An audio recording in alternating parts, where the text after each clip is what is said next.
this year there's the actual yard side. So on the yard side, it's actually a din for the nifter, for the one who passed away. There's a new din that they do in Shemayim, judging them how. If they're judging them from a new year, so I mean, what are they judging them on? They passed away. So basically, the way they judge them is based on what their children and those that have come out from them have accomplished over that year, and that's how they get judged. So I think with all that Elio accomplishes in this community, and this Shiur is a big ilui for the neshama, and the neshama should have an aliyah.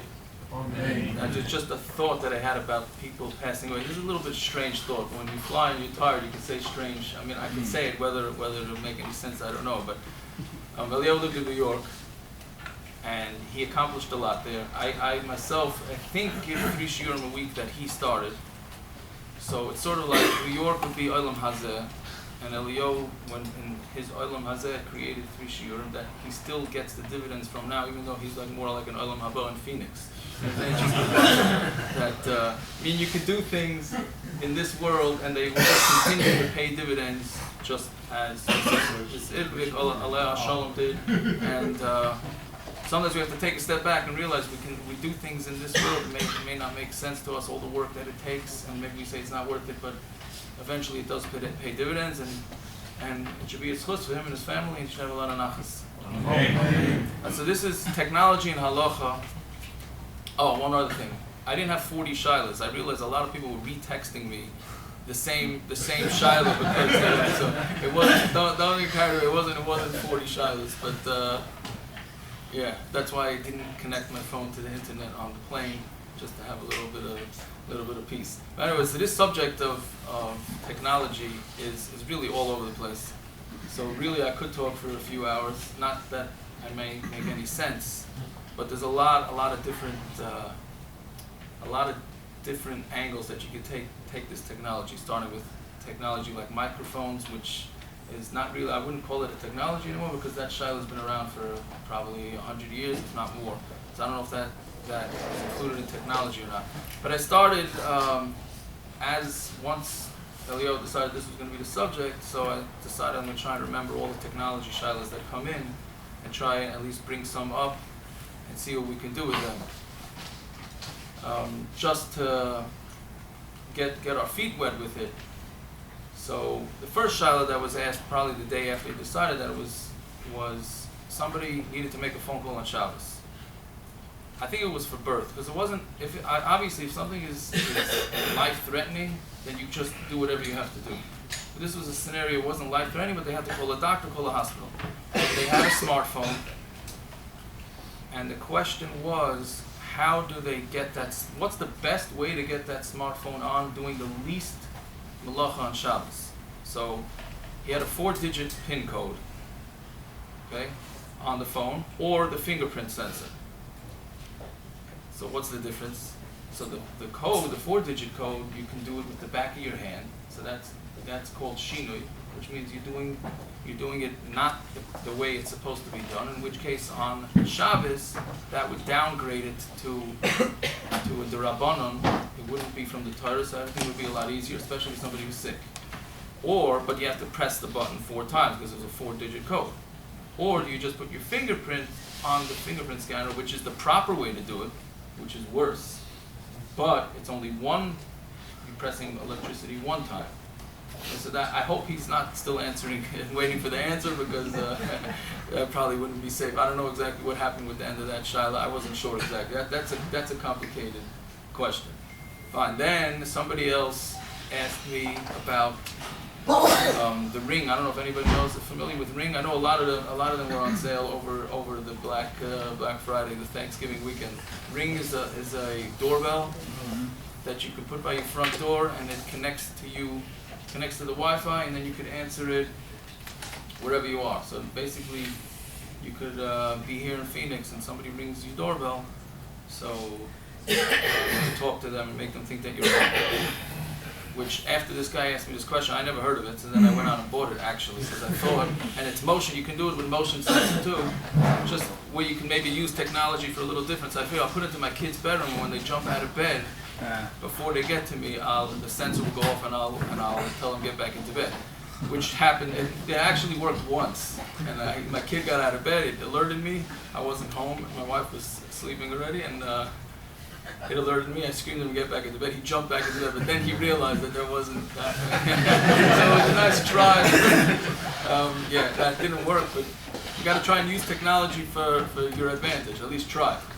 Anyway, so what was the shiloh with this? So for Shabbos, obviously they shut it down, and they don't have their phones on anyway. So they keep the doorbell on there, but there's nothing tangible that's going to be done. But he had a sister, or has a sister in Eretz Yisrael, who wants to log in when it's after Shabbos there, right? They're 7, well here they're 9 hours ahead. And she wants to log in and just see the family coming home from shul or whatever it is. So you want to know if she can do that or not. Okay?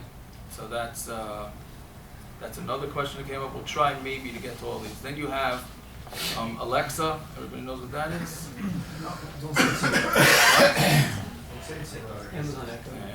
Oh, Echo, Amazon. It's those. You talk to them and they turn on the lights for you. They'll adjust the temperature. Can you ask Alexa? I can't even believe that I'm talking like as if it's a person. But can you?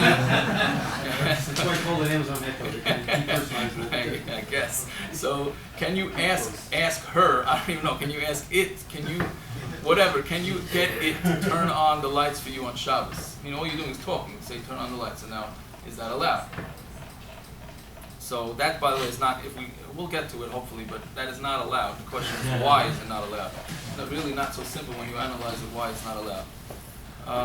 And then, of course, this Friday, there was a lot of issues with, I don't know why this Friday, but in New York, all the hospitals now are digital. You can't even use a sink or a bathroom without sensors. So that becomes a little bit of a problem to use the facilities on Shabbos in the bathroom. So, okay. All right, we'll discuss it for a minute. It's difficult because there's really no way to do it. So if they call me before Shabbos and they actually have a hospital room before Shabbos, so I'll tell them to do is take a paper towel, put it in front of the sensors. And like this, you don't have that problem. The problem is the lights will never go on in the bathroom, right? And the sinks won't turn on, that type of thing. So, yeah, so put a Shabbos lamp in the bathroom. You got to try and really think ahead if you know that these issues are going to come up. Problem is, this Friday, the couple people that called didn't even have rooms yet, so there was nothing really to do. So now you're stuck. So the question is why you're allowed to do that. I don't think we're going to get to that. Wait, so you're allowed to wash your hands, or not allowed to wash? Oh, so you're asking washing hands. So using the bathroom, you have to use the bathroom, right? I don't want to get too bogged down with this, but the bathroom is the bathroom. The question is like this: after you use the bathroom, how important is it for you to wash your hands? Okay, you're in a hospital for hygiene. I understand that. Forget about hygiene. Let's take halacha into it. So let's say the person can't learn or can't daven until he washes his hands. Is it more important for him to learn and daven and be mechal Shabbos by turning on the sink, or maybe he shouldn't turn on the sink and don't daven? Right? How about getting up from the toilet? Well, so that, you can't sit there the whole, right? You gotta sit there. The shower is brought up. You cover the sensor in that case. What? There you can try and cover the sensor before you, but then somebody else is going to use the bathroom, becomes a whole Kollel Hashem, and you're not going to tell the person that they're stuck there all Shabbos. But yeah, that's part of the shiloh, because let's say you did it, and you did what you needed to do, which that would be allowed, but now maybe you shouldn't wash your hands. Really, maybe you shouldn't wash your hands. So this was before Shabbos, so I told him to go to the machine and buy some bottles of water before Shabbos and wash the hands that way. But that was a real last minute. Like this, they don't have to turn on the electric sink in order to wash their hands. Going to the bathroom.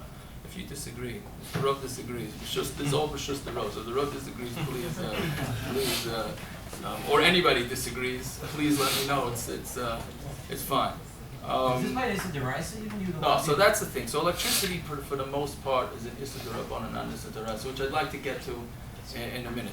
Okay, so that being said, these are some of the shilas that come up. Of course, and you have motion sensors and closed circuit TVs and all that type of thing that comes up very, very often. Just show you how some rabbis think.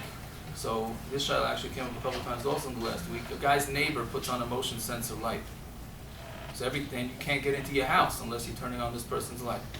So the halacha is that it's going to be okay because you absolutely don't care about turning on that light, which I'd like to address maybe in a few minutes. But one rabbi, a chashav, a rav, had a very simple idea for the fellow. He said, take a extension cord and plug in an oscillating fan that goes back and forth, and it'll move the whole Shabbos, and that guy's light's going to stay on the whole Shabbos. I don't know if that's, the guy said, well, maybe I'm stealing his electricity. I said, okay, I'm not getting involved with that. I'm allowed to do whatever I want on my property, so maybe you use your brains a little bit, you can try and get around this thing. Okay, so I'd like to take a step back. So those are basically things that come up. And then, one other thing that maybe I'd like to discuss is electric menorahs, since it is the time of the year. Why exactly can't we use electric menorahs? Why for some things do we use electric lights and we allow them for other things not?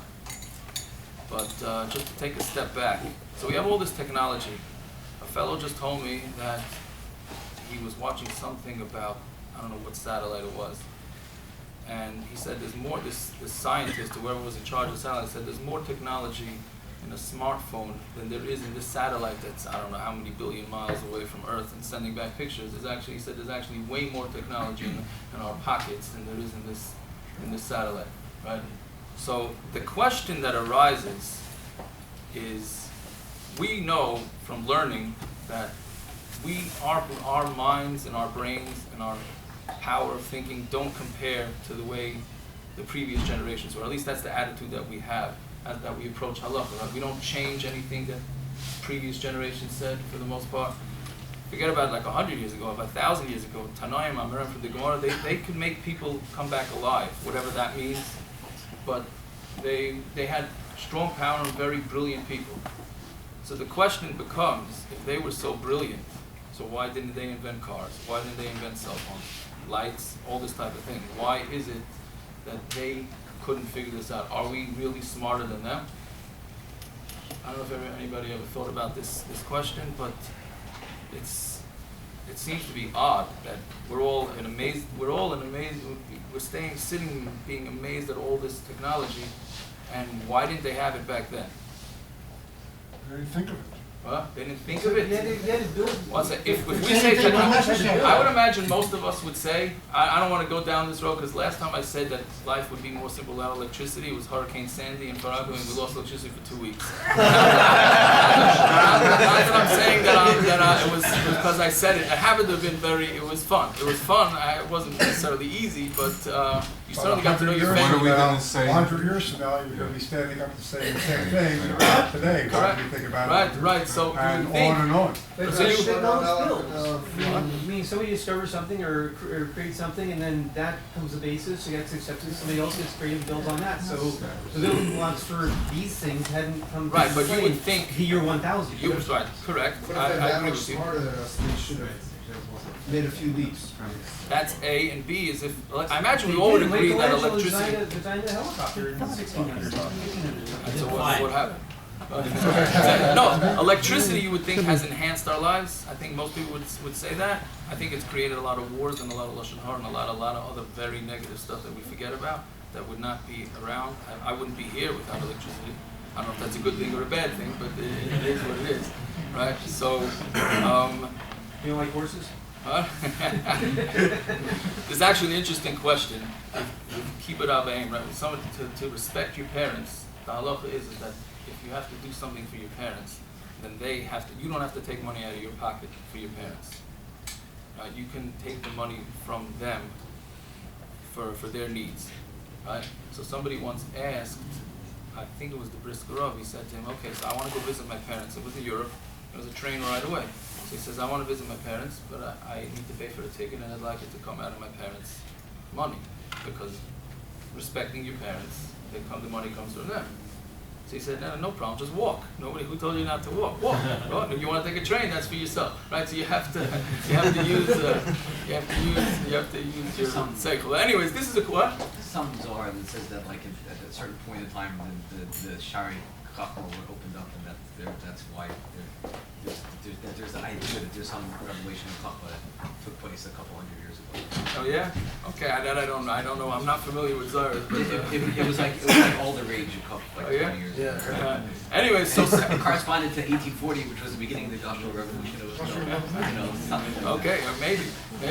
But anyway, so the Chofetz Chaim actually asks this question. I don't know if anybody, I'm sure you've seen the video that came out a couple of years ago of the Chofetz Chaim in Europe, the very clear video. So he actually discusses video. The Chofetz Chaim actually discusses video. It's almost as if he's describing what happened to himself with this video in this not in Chofetz Chaim, in one of the other storms that the Chofetz Chaim wrote. So he asks this exact question.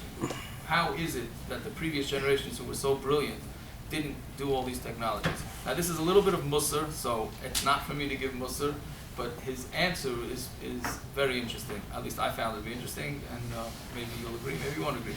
Anyway, he says that what are we accomplishing with all this technology? So he discusses telephones, he discusses video, pictures/video, and one other thing. Radio, does it discuss radio? It's those type of communication. So basically what he says is that the previous generations didn't need these technologies because they had the fear of heaven, they had Yerushalayim. They didn't need this stuff for them to actually understand what it means that there's a Hashem that I can talk to and he's actually listening.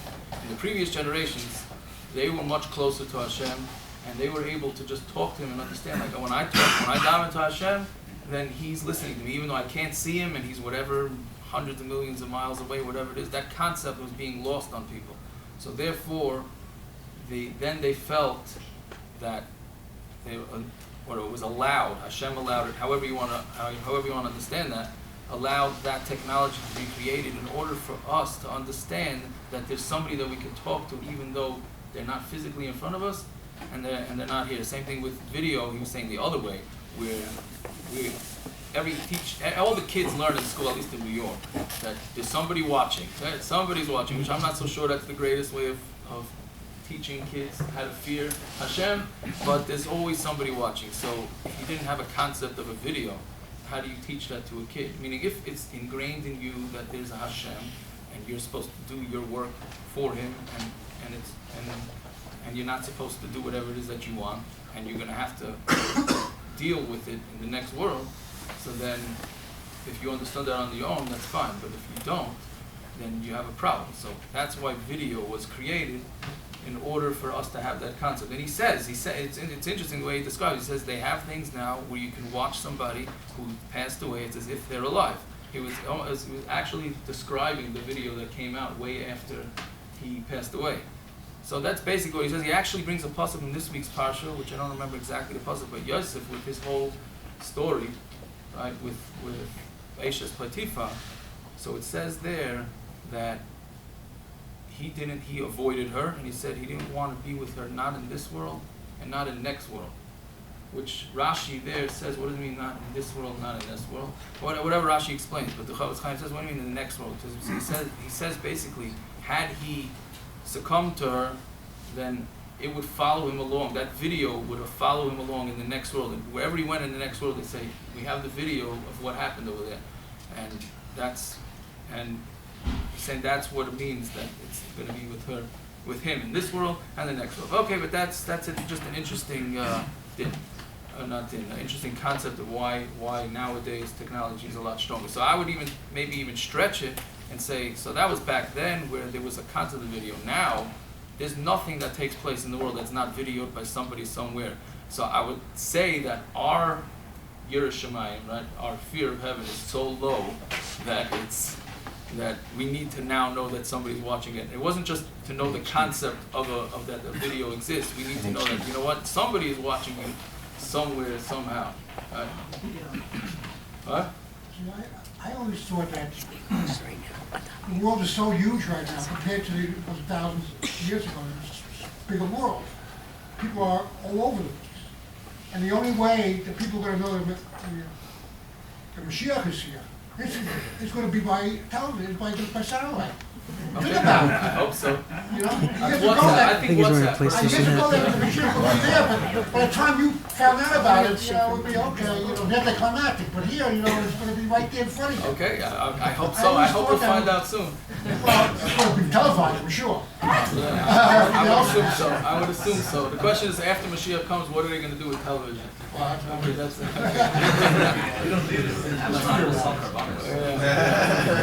Okay, so anyways, okay, so that's just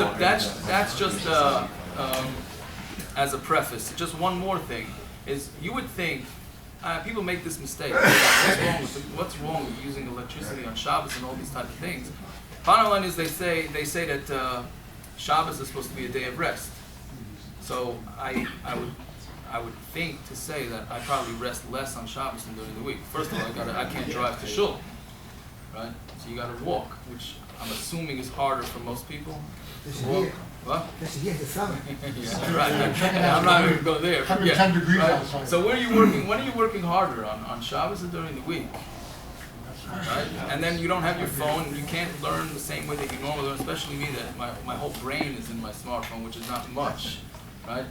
But you don't have that smartphone on Shabbos, it's almost your memory doesn't even work on Shabbos. So what is the big deal to drive a car on Shabbos or to turn on lights on Shabbos? It'll enhance our Shabbos so much more than keeping the old ways, right?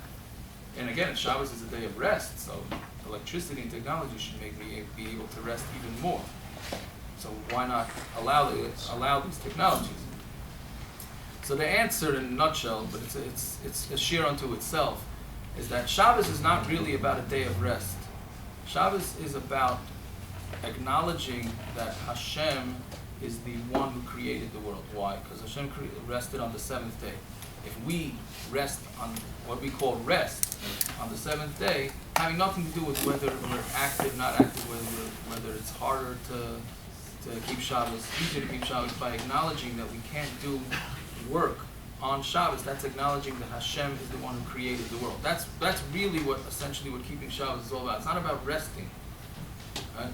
We have Sunday also, you could rest, or any day. It's not about the actual rest. It's about acknowledging that Hashem created the world. How do you do that? So because in the Torah, the Mishkan of what they did in the Beis Hamikdash, well, Mishkan and Beis Hamikdash is next to the Parsha of Shabbos. So therefore, whatever work was done in the Mishkan is the way we keep Shabbos. If it wasn't done in the Mishkan, then you don't have to keep it for Shabbos. So the main part that comes into technology and electricity and all these type of things, all the closed circuit cameras and all that type of thing, is that for Shabbos you had to have intention to do work.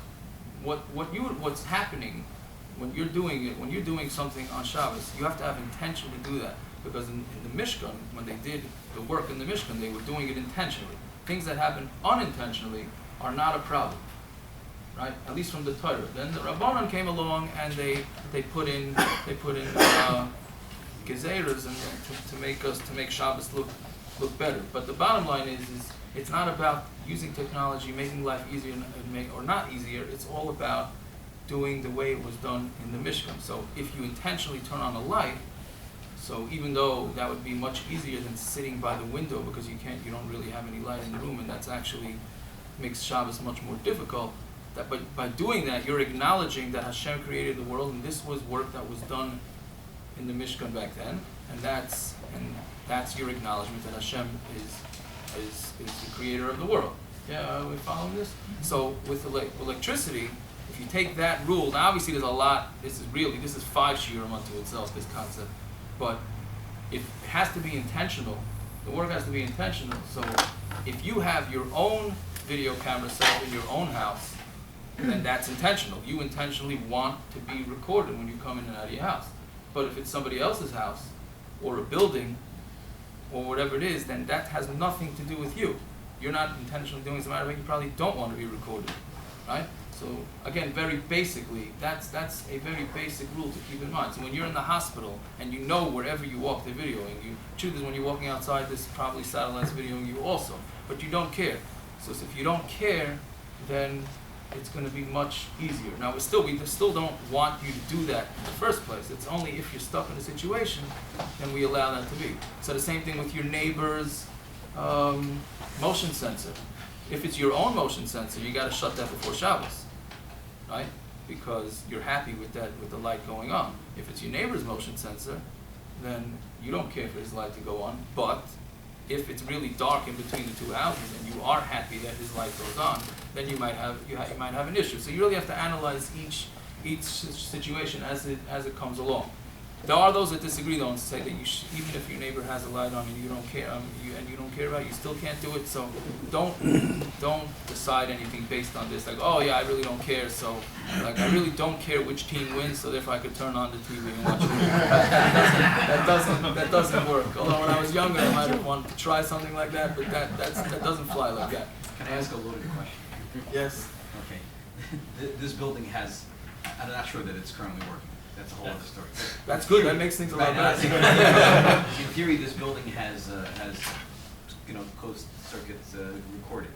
Okay, but I do not think at the moment that there's anything that actually displays it. Meaning, there's a It's recording on a disc somewhere somewhere. on a disc, but there's nothing. You wouldn't be able to see it. Right, so unless that's- unless you detach the The monitor screen, and right. yeah. So that the place can say that is okay. If the monitor, you're supposed to shut the monitors off. Because there's an additional issue besides for, well, you have it on motion sensor, or you have it on just straight record. I don't know. Straight record. It should be on straight record. Motion sensor is not as good, even though the person has no idea. Right? I actually had this. I keep saying I had these things last week. I really did have these things last week. I'm not making it up, but this one actually wasn't so much fun. One of the yeshivas on Shabbos afternoon saw a couple of kids kept going back and forth to the roof of the yeshiva, but they weren't going onto the roof because the video camera didn't catch them on the roof. So they were just going on the steps up to the roof, but they didn't go past that. So the question is, what were they doing on the landing before the roof? But the reason why it was such a headache when I remember it is because they thought maybe I knew who the kids were. So they couldn't motion sensor it on Shabbos. So you had to actually watch the video. And normally it just kicks in when there's nobody walking up to the roof, so the video doesn't record. When somebody steps into the sensor, it starts recording. It's very easy to find it. Here it was Shabbos, so they switch it and it just records straight. So until you found the spot and going back and forth, and it was a real headache. And they shut their screens. That's basically the psak that yeshivas do. You shut your screen and keep it off of motion detector, and you're okay. Even if you're gonna keep it on, as long as you don't tell them, it makes it a lot better. See, this is another New York question that just popped into my head. People in their basements, right? So people have plumbing in their basements. Now, I don't know. We're not gonna do a whole plumbing thing here, especially with the mikveh people. You can probably tell me I don't know what I'm talking about. But anyways, they need a machine to eject the plumbing up to above the surface so that it can go out of the house. So problem is you use that bathroom a few times and then it's going to turn on a machine. Sump pump. The sump pump, that's the name of it, thank you. The sump pump. So what do? You're renting out your basement to somebody, and what do they do about using the bathroom? So the best thing is don't tell them.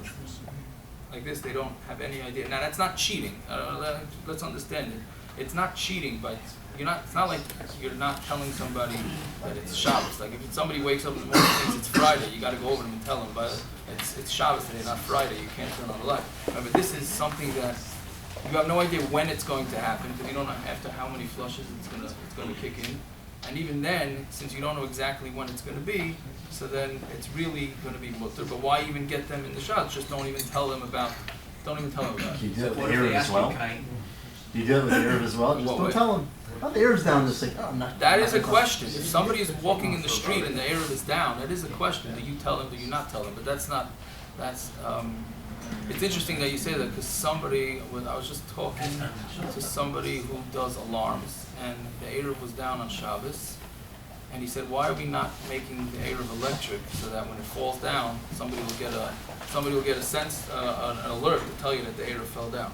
So he wants to start working on this. So, Should be the same like the thermostat, no? The thermostat also will kick on when... oh, very good, very good. How do you even walk into your house? How do you turn on a refrigerator? Right, so this is all based on the same concept, where if you do, it's, I do that. But you don't know when you're. you don't know when it's going to happen. You don't know when it's going to happen. So that makes things a whole lot better. Although, maybe I shouldn't say this, but if you look in most rabbis hold that you should only open the refrigerator door when the refrigerator is actually on. Not because then you don't have that issue, but that is not what everybody in America does. Oh no, it's not practical. The real Fruma guys during mealtime actually shut their fridge with the Shabbos clock. Those were the real religious. The far right does. They shut their refrigerator for those 2-3 hours, so they have no issues, and then they turn it back on. There's actually a big machlokes between you and the Star K as to all the new refrigerators. That's a real shiloh. It seems like the new refrigerators are really an issue, and there's a big machlokes brewing about it. I don't know if anybody reads any of the articles. What? Okay, the new stuff, they have different fans. Even the Shabbos mode, a lot of them don't fully cover all that these refrigerators do. I can't say I understand it myself. Well, we don't understand it. We're not intending Right. to run the machine where it turns off and on. Correct. Right. So that's exactly the scenario. Okay. What if your tenant asks you if you have a sump pump? Are you allowed to say no? So to keep for their own Why? protection. I No, don't but know. again, they I don't know. In these cases of misase, Yeah. so if you're saying you're not responsible for what someone's going to do because they don't know. So if it's your own family, and you're a tzivah, there's visa, Right. it's your own kid, Right. then are you allowed to let your own children do misase in front of you? You have to tell them. Because there's visa. If they don't know what they're doing, so then it would be, then it's, I don't think you're required to tell. But it depends on the situation, it depends how desperate you are for the food. Now, let's say you left the light on in the refrigerator, right? Let's say you have those refrigerators, you have to shut the light before Shabbos. So you left the light on in the refrigerator. Can you ask your kid who has no idea what he's doing? They're not even going to realize that the light's going to go on, right? Let your kid do that or not. That's basically what you're, yeah, so if you're desperate enough, then yes, we would allow that. Even The though kid is not a, even though there's visas on you. even though, yeah, well, the best thing would be to get somebody else to ask them, get somebody else to ask your kid. You shouldn't ask your kid, get somebody else to ask your kid. Okay, but that's getting into more yeshivish, which is nothing wrong with yeshivish or Torah, but okay, so let's discuss Alexa a little bit. Okay, so because it's very interesting how you can take halachas from Gemaras that have nothing to do with technology and apply it to technology. So let's take the case of Alexa. So we're discussing whether you can ask Alexa to turn on the thermostat, turn on the lights, and those type of things. So there's a halacha that you're not allowed to make music on Shabbos. Right? There's really, you're allowed to make music. There was nothing in the Mishkan. I mean, there was with the Levine, but there was nothing in the Mishkan that they did that, make music with music. So therefore, making music with playing a musical instrument is really okay. I mean, it's not okay, but don't leave now. Right? Meaning from the Torah, it's okay.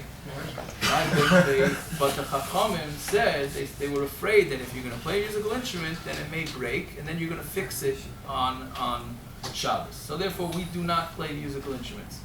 Okay. What's interesting is that's a rabbinic issur, right? That's And if you fix it, what would you be over if you fixed it? Then you could be Makar over Pata? Deraisa, Makar Patash, or Tikkun Mono, these type of things you could be over on Issa Deraisa. So it's really the Rabbanon. Right now, I don't know if you're aware, but on Shabbos we sometimes allow a guy to do a Derabanan. A rabbinic issur can be done by a guy under certain circumstances. So let's say a guy really wants music by his Friday night meal. Right, so can he ask a guy to play music? It's a Rabbanon. It's two Rabbanons. Right? So it's not so simple why that wouldn't be allowed. But Is it Makkah Mitzvah? well, he's making a pie. It's going to make everybody happy. Let's say Purim. Is it Purim on Friday? It's Thursday this year. Let's say Purim falls on Friday. So he wants to make a Purim. He wants to make a Purim party going into Shabbos, and it's going to enhance it if you have live music. Maybe you could do it. Maybe you can't. We're not going to go there. Probably cannot. But it's it's an interesting. On the chasnas in Europe, they had going. Oh, yeah. So that's the question. Yeah, the weddings that they made on Friday to save money. They made a wedding on Friday, and then they had the meal for the wedding on Friday night, so that they could save some money.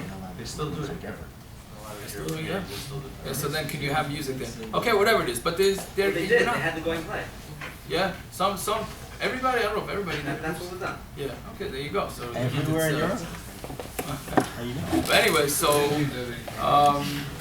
you're not allowed to make a musical instrument. So now, can you drum on the table or do these type of things? Can you knock on a door with a door knocker? Clapping, all those type of things are a problem. How about whistling? It's, well, I don't want to get into the whole thing, but part of it is that or banging on the table, whatever. We're not going to go there. But how about whistling? Can you whistle a tune with your mouth? There's no mazikim on Shabbos. That's only We're not done getting. We're dealing straight halacha, no zayers and all that. We're trying to deal straight with that, right? Whistling is mutter, right? Anybody know why whistling is mutter? You're making music. You can make fine music by whistling. You're not gonna fix your mouth. Well, you're not going to fix your mouth. But it's once they make a gezer, then they make a gezer. So the reason why you're allowed to whistle, many people think you're not allowed to whistle. You are allowed to whistle on Shabbos, and the reason that you're allowed to is because your mouth. That's not called. You didn't do an action. There's no action involved. Using your mouth is not considered an action. Okay? So if that's the case, so talking to Alexa is not an action either. Right? All I did was say turn on the lights. But don't you activate a bunch of circuits when you do that? So what? You didn't do it. When you whistle, you're making music. Well, why is it different than if you're If you're music, Oh, so okay, so we're gonna get back. Very good. So we're gonna get to that. We're gonna get to that. Right? Is clapping, would that be the same thing, or is that an action? No, clapping would be an action. Clapping would be an action. Actually, there was a question once. A guy trained his dogs. I think somebody in Jersey. I was a couple years ago. He trained his dogs, and when he clapped, they shut the lights. I mean, it's serious. I don't remember who the shiloh was, but I just remember the shiloh. I don't remember what came out from that. But when he clapped, his dogs shut the lights. So can you clap on Shabbos and get your dogs to shut the lights? That's not technology, right? I don't know what that is. That's geschmack. I do it with my kids. When we talk about telling a guy to do malacha, well, you can't ask your animal to do malacha either. But anyway, so that's if you clapping is a mice. Using your mouth is not. So maybe you can. But that's much more removed. It is much more removed. It's like walking and turning light on. With dogs, it's much more removed. Yeah, sure. Oh, okay. So that's what some wanted to say. Again, nobody allows you to talk to Alexa on Shabbos, right? But some wanted to say, but maybe why is that any different than whistling? So then there's an interesting Gemara where there's a law, an halacha, that you're not allowed to muzzle your animal when your animal's doing work for you. Right? For all those that think that Judaism is not humane to animals, this is a halacha that's very clearly extremely humane. You're not allowed to muzzle the animal when the animal's doing work for you, because you got to let it eat whatever it is that it's. You can't withhold the food from it. Right? So the Gemara asks, what's the halacha if you don't physically put the muzzle onto the animal, but when you scream at the animal, it will stop eating. Right? It'll listen to you. So you see the animal, you're plowing with the animal's about to bend down and eat some of the vegetables, and then you yell at it to not do it. Are you over? Is that called muzzling your animal? So that's a machlokes in the Gemara. Obviously, everything is a machlokes. So one shita says yes, and one shita says no. So now, if you say that the opinion that says no, so the Gemara asks, but you just talked. You didn't do anything, right? What'd you do? You talked. Right? So it should be if you're allowed to whistle, you should be able to talk to your animal. And if that muzzles it, that's fine. You're actually not doing an action. So Gemara says no, using your mouth is considered an action. Okay, so now we have a problem because you have this Gemara that says using your mouth is an action, and then you have the I don't know if it's a Gemara, the whistling is allowed. So Tosfos answers and he says it's a little different there, because when you're whistling, that's all that's happening is you're whistling. But when you do something with your mouth that will cause another action to happen, then that's called doing an action. Right? So when you talk to the animal to be muzzled, So now you actually cause an action to happen. So that's called doing malacha with your mouth. But Whistling. it's even more there's far nothing else. removed There's with nothing Alexa. further. What? With Alexa, there's like maybe 1,000 different things that are happening in Right. between So what exactly. you say. So now you go with that. Then Alexa. And this is why we say that Alexa can't be used, even though you're just talking. Is, I mean, for other reasons too, but this is one of the main reasons. It's because we're going to look at it just like muzzling an animal. By you talking, it's going to cause something to happen. So it's no different than muzzling the animal, and therefore talking to Alexa is not allowed. But is this even though there are so many different processes that are happening in between? That's a reason to allow it. Right, that is a That reason. may be a reason to allow it. Exactly. So, yeah. So, but the reason why that's mostly a problem is because if that's the way it's meant to work, then many poskim say that that's not. It sounds like we came at this backwards. It sounds like we saw that Alexa, there's something fishy, so we said it was usher. Now we're looking for reasons after the fact. That's what it seems like. Yes, things that's like that in chapters. it's very interesting. Either that, Electricity or in general is that way. Correct. Either that, or voice recognition gets better and better. Shabbos goes away, so you start talking to everything. I think I'm gonna start turning on lights. You know, You're gonna- because your the whole whole thing Shabbos is, is hi gonna be- car, take me to shul. Can I have time to Right. shidduchim? Your Say house that. is open up. Hi, air conditioner, turn on. Exactly. Yeah. No, it comes from Israeli teams. That's right. That's No one, Everybody no one wants forgets an anything animal. nowadays. This is what the Chacham put in order to make sure. It really was unclear. I'll tell you one example. I wasn't going to bring it up, but now that it was brought up, what time are we going to? Because I can stand there talking. Everybody can leave as you want, and nobody's left. I'll stop. I won't be offended. And hey, so we got only 5 minutes. Huh? So that's exactly what I was saying. That's what if you know it's going to happen, then that's not growing. That's the way it's meant to work. Let me ask you a loaded question. You have Okay. a certain street in Phoenix that has a light, Kosher switch. right? Is that what you asked me with the floor when you step on it? No, traffic light. You know that if you go fast, you can't see the light, you can't cross the road. You know that now people go through a sensor to change the light. They're based upon Grom, but you know you're going to do it. Because you know, it's not really Grom, you know it's going to happen rigid. So how can you have that runs it? But because you don't know, first of all, you don't know what number Yeah, guy you you know are. it's going to happen. You know some nice. You don't know. Let's say you don't only guy. Let's say You you do don't. know, because that's the way it's set up. But let's say It you're the happens only guy automatically. that's going to go to that intersection the whole day. We're not actually you know, the group of people. Yeah, but since you don't know, since you have no idea when that's going to happen. You're going to hang around till it happens. Yeah, listen, we have the same every time you open a refrigerator or an oven on Shabbos. You have this issue, essentially, right? This is actually a big machlokes with I don't know you guys. We can go all over the place here with the Star K Yom Tov mode, Shabbos mode ovens. That Rav Heinemann holds that you're allowed to adjust it on Yom Tov, the temperature, because you're not really doing anything and it works with groma. Most other rabbis disagree with him and say, well, since that's the way it's set up to work, that's not called groma. This is the same technology. Yeah. as So far as I that's understand. okay. So then, It's like- so Rav Heinemann for sure would have no problem with it when he's a very fine rabbi to rely on, especially if you try and cross the street on Shabbos. Again, it will also depend where you're going. Depends where you're going. What are you doing? It's a Muslim. Where are you going? That's what you're trying to You know you want it to happen. It's mutter if you're not going there. Beforehand, you know you want Yeah, it. but you want it to happen, but you're not the main cause of it. You're not the main cause of it. What? Yeah, you are. You're not. There's many people walking. Why would you change? By saying to the But It's a even- very Jewish thing to jaywalk. I don't know what your problem is. You need a bunch of people. to- No, you don't. It's one person. Oh, it's only It's one only person. Okay, then it's complicated. I thought you meant that after a bunch of people. No. Oh, it doesn't work. One person comes and it Okay, switches. I don't know. It's not. That's a nice. You're right. It's not simple. It's not. No, it's not simple. It's really not simple. Anybody here know anybody from like in early years in America that turned on lights on Yom Tov? Anybody familiar with this? Yes. From people, religious From people. go turn on lights on Yom Tov. Anybody? familiar Yes. with that? Yes. What's the rationale? What's the rationale behind that? It seems the rationale behind that is a misunderstanding of how electricity works. Right? The Aruch HaShulchan, right?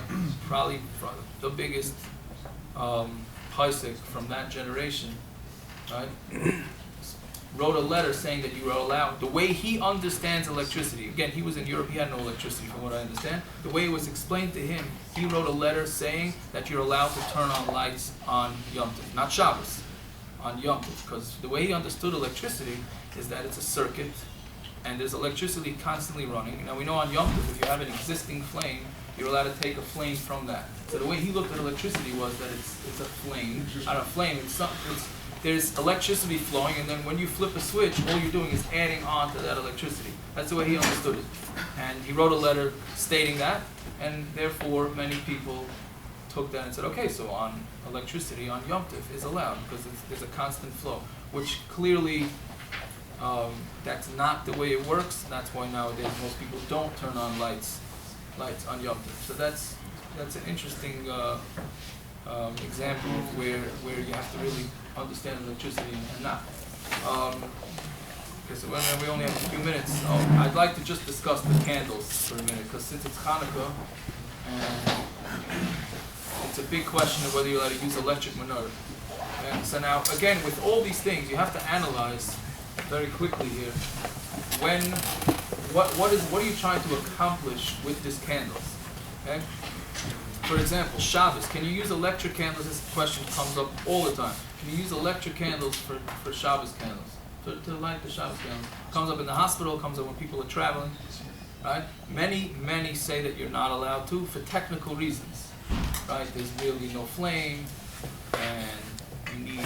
One of the interesting ones that I find interesting is that basically what you're doing with electricity is when you have something where the switch is off, so there's a circuit there, right? But you want to flip the switch, and you want to create a circuit. So basically there is electricity there, and the switch cuts that circuit.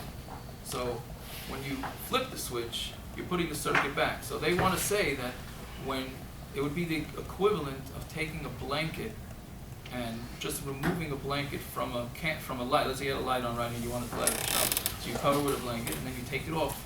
Is that called lighting candles for Shabbos? That wouldn't be. You're just removing whatever it is that's stopping that light from coming. So when you turn on electricity, that's essentially what you're doing too. What? It's sort of the opposite, but using the same rationale. Right? So many say Shabbos candles you're not allowed to light for technical reasons. Others say, bottom line is, why do we light Shabbos candles? We light Shabbos candles in order to have, the main reason is to have light in our house that we don't trip. That you're accomplishing with lights. So why not make a bracha? Why not use electricity for Shabbos candles? Which, if that's what you're stuck in that situation, then you can use electric lights and even make a bracha, according to many. But not, so now LEDs have changed that, because LEDs, in the old incandescent bulbs, is a hot piece of metal that's being lit, so that's essentially a wick, right?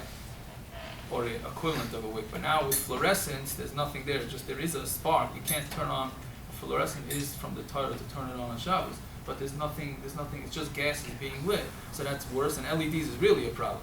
It's not a problem at all, you just said light is what matters. What? You just said... No, but this, to make a bracha, okay, to make a bracha, you're saying lahadlik, what are you lighting? You're not lighting anything, right? So that's that issue. Then you have for Havdalah. Havdalah is less of a problem, meaning more Rabbanim would say that you're allowed to make a bracha on Eish for Havdalah. It's well known that the Achiezer held that he specifically made a bracha on electric lights because he wanted to show that it's an Isser from the Torah, and therefore for Havdalah can be used. Now for Havdalah what you need is Eish, you don't need light. So LEDs certainly will not work for Havdalah because there's no Eish there. As for a regular incandescent bulb, that should work. Right? It's interesting, there was once one of the big Kiruv Rabbanim in Eretz Yisrael, I forgot who it was. So he was giving a speech about Shabbos, and he was saying that to turn on an incandescent bulb on Shabbos, you're not allowed to do that from the Torah. It's no different than lighting a fire. So of course somebody in the crowd kept annoying him and saying, how could it be, sort of like we were discussing, how could it be that just flipping the switch is also to do on Shabbos? It's not fire. I think it was a she kept insisting that it's not fire. He said, okay, you know what, we're going to turn on a light bulb, and we're going to have you sit down on it, and you tell me whether that light bulb is fire, right? That was the end of that conversation, right? So because you have actual flame going in that incandescent bulb, so then you would be able to make Havdalah with it. Hanukkah poses its own set of issues. Can you use an electric menorah? So one of the big issues that they have with it is that you know that you have to have enough oil to light for a half hour, right? That's the amount, the minimum amount. When you have something attached to electricity, there's no half hour there. The second the electric company, you don't pay your bill, right? When it comes down to, right, we'll get there, right when it comes to Hanukkah and they're going to shut you off, that means you didn't have a half hour's worth of a reservoir of energy, whatever it is, to light. So therefore, many say that you can't use it. But a flashlight would help, because the flashlight has limited, the battery is only limited to the amount of time that you can light. You put a time switch on an electric one. Can you put a time switch? You're still not, right when you light it, you're not going to have the right amount. It's only on for half an hour. They might still shut you off. No, but if you every You don't second can have be shut off. a reserve. Put a power. UPS out. You Put can under up to a power No, supply. but even the second you light it, it's not you don't have it. Put a UPS out.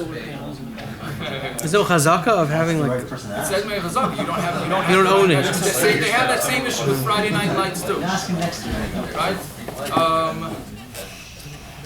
Also, some say that there's no wick, which if you say that metal is a wick, and all these things are basically chumrah. So if you look and you really analyze it, for a menorah, for lighting the menorah on Hanukkah, really there should be no problem with lighting electricity for that. Talking about incandescent. What? It's got to be incandescent. Without a bracha. You have to With have a the battery bracha? power. With the bracha, we don't. It seems like the minig is that we don't do it. Because that's We're not behind you allowed to- again. You but just said behind you. it comes right lahadlik. But if you hold that metal can act as a wick, then you're okay. Oh, we're not talking about Yeah, LED. so Even- people that you are can even flying. screw them in one at a time, because then you really want. Right, you really right. But battery power. You should have battery power and not LED, which is not easy to cover.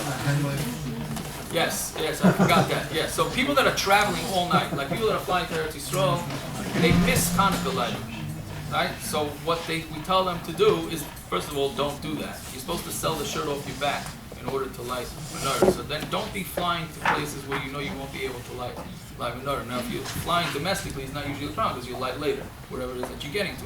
But you go to Eretz Yisrael, so then you have a problem. So what you do is you take a flashlight and you light it in your seat. I don't think the overhead light, first of all, they're all LEDs now, the ones that are the overhead lights. Then somebody once was traveling all night to Florida driving, Elio just reminded me, and they want to know, like, he turns on the headlights of his car. So then that's, Only good for two. or the dome light, was it the dome light? Hit your brake lights. There's another issue with Hanukkah. Well, it has to be a You light. get 3 days out of those. I was flying home. I asked him to turn the light on. He told me to turn the light on. Did he tell you? Okay. That was years But you ago. can light, but you can light when you get whatever it is that you're getting. So he told me he held it on to light all because my father lights it. He's not man. Spot. But does that have to be nicker? He held on still so much on shoulder. Okay. But that's also because you have batteries on the plane, right? You have I guess the plane is. the its own- source. Yeah. But Yeah, so fair enough. doesn't it have Limited to be support. nicker that it's the pursuing Nissan? Oh, so that's the thing. It has to be something. It has to be something that you can say, why is that candle lit? Oh, that candle is lit for Hanukkah. So it can't be your regular overhead lights. You have to have something specific. Well, it can't Which if an the electric regular menorah lights should are work. on. If the regular lights are on, you can't do that. Then it's Right. nickels. Only a light and a light. We're supposed to light it. Something specific. So the plane is considered your bias that night. That's the way it was. The train. The poskim in Europe discussed this with trains. You just reminded me. I don't want to say something about the menorah, but now it just slipped my mind. You can use your smartphone for a Oh, while. what? It's like you use I think your somebody smartphone. told me there are apps that will put a candle on. I don't know. Yeah. But, But that's LED. There's No? LED. The screen LEDs. so I had a thought. Maybe I'll just throw it out here. I don't do it, but I wonder why I don't do it. So really, what they say is that really you could use an electric menorah on Hanukkah. Good, so we light with our own candles. Right, so there's an interesting halacha that you're supposed to light. It's not interesting halacha, that is the halacha. You're supposed to light when people are in the street. That's the Ickovic. So now, once people are in the streets for many, many hours, then you can light all night. Right? Well, if you go with that route, which is it says a bnei, but why? Because of sakana, whatever it is, right? So if you're gonna do that, or if you're gonna say The other shot is that there's people in the streets for many hours, Yeah, it's just or so people are in your very house. question- it's just So so very right, question about that. right. So the brisker Rav lit his menorah because he lived across from the movie theater in Yerushalayim. So he made sure that his menorah should be lit until the last movie lets out. Right? If you understand why a brisker would be looking at the movie listings, right? That's the reason why a brisker would look at the movie listing, to see when the last movie lets out. So he felt that everybody should see his menorah being lit. It's not Right? a typical So evolution. many people try and Assuming adopt this. that.